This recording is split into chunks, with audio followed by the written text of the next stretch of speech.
Dear Kiddo, take my hand into darkness, the cheater's manifesto. Going back through Mom's early emails is like stumbling upon a treasure chest full of warning signs I should have paid attention to but didn't. Hindsight is hilarious like that. The red flags were so glaringly obvious, they might as well have been neon signs flashing "run." Yet, there I was, willingly walking into the romantic labyrinth she had set up, armed with nothing but naive optimism and a misplaced belief in people's better natures. Two things in particular stand out from those emails. First, Mom casually mentioned that she always cheated first, because in her words, it's better to be the first to cheat than to be the first one cheated on.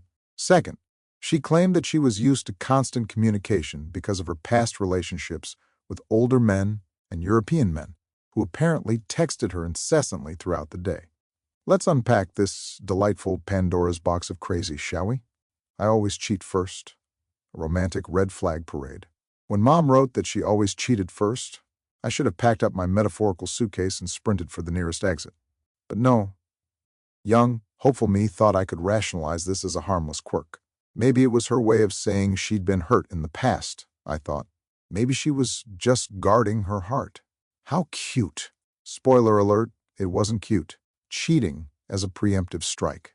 What she meant, if I cheat first, I don't have to worry about being betrayed, because I've already claimed the moral high ground of immorality.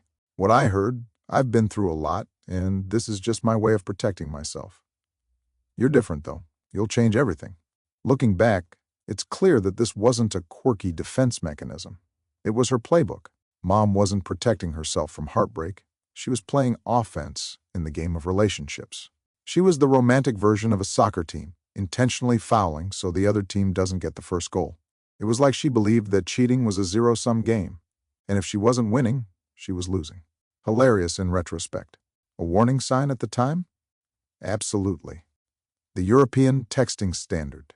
The second gem from her emails was her assertion that she was used to older men and European men who texted her constantly throughout the day. At the time, I remember thinking, what a weird thing to bring up.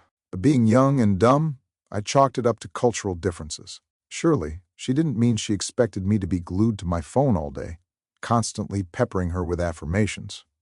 Right? Wrong. Mom's version of love languages. What she meant, if you're not texting me constantly, you don't love me enough, and I will create drama to prove it. What I heard, European men are just more attentive.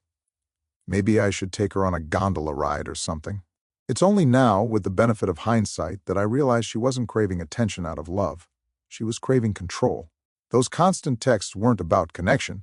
They were about surveillance. She wanted to make sure I wasn't off having too much independence or, God forbid, enjoying myself without her. Meanwhile, I thought I was just being a considerate partner. Oh, the comedy of my cluelessness. The red flags I ignored. Let's be honest, kiddo. I didn't just ignore these red flags. I tied them into a neat little bow and handed them back to her with a smile. My internal dialogue at the time went something like this. Cheating first? That's just a sign of past hurt. I'll show her that not all men cheat. Constant communication? Sure, it's a bit much, but maybe she's just really into me. That's sweet, right? Older European men? That's an oddly specific flex, but okay. Maybe I should learn how to say I love you in French. Looking back, it's hilarious how much I rationalized. She wasn't testing boundaries. She was building a relationship obstacle course, complete with flaming hoops and a crocodile pit. And I was enthusiastically jumping through every hoop, thinking I was proving my love, when really, I was just playing into her hands. The long game, cheater's logic unveiled. Over the years, I started to piece together the truth about Mom, like a detective unraveling a particularly chaotic case. Her cheating wasn't just a one-off defense mechanism. It was a recurring theme. Through conversations with her exes, old friends, and even some of her former flames, I learned that she had perfected the art of the preemptive strike. A comedy of double standards. She projected her infidelity onto everyone else, accusing them of cheating because, in her mind, everyone lies. She justified her actions by painting herself as the victim, even when she was clearly holding the smoking gun, or in this case, the smoking email inbox. The funniest part? She had convinced herself that her behavior was not only normal, but necessary. Like de Gaulle's famous line, she truly believed because it was possible, it was necessary.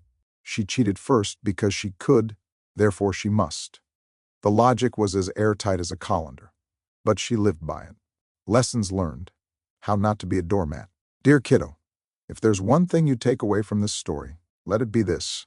Red flags are called red flags for a reason. They're not quirks or cute personality traits. They're giant, flapping warnings screaming, "Danger ahead!" Mom's early emails were a roadmap to her personality, complete with detours into chaos, pit stops at Control Freak Junction, and a final destination of emotional manipulation. But at the time, I was too blinded by optimism to read the signs. So, take my hand into this darkness, but don't stay here too long. Learn from my mistakes. If someone tells you they always cheat first, or that you should text them 24/7 because European men do, run, not walk, to the nearest exit. And if you ever find yourself trying to rationalize behavior that feels batshit crazy, remember this story and laugh. Sometimes that's the only way to move forward.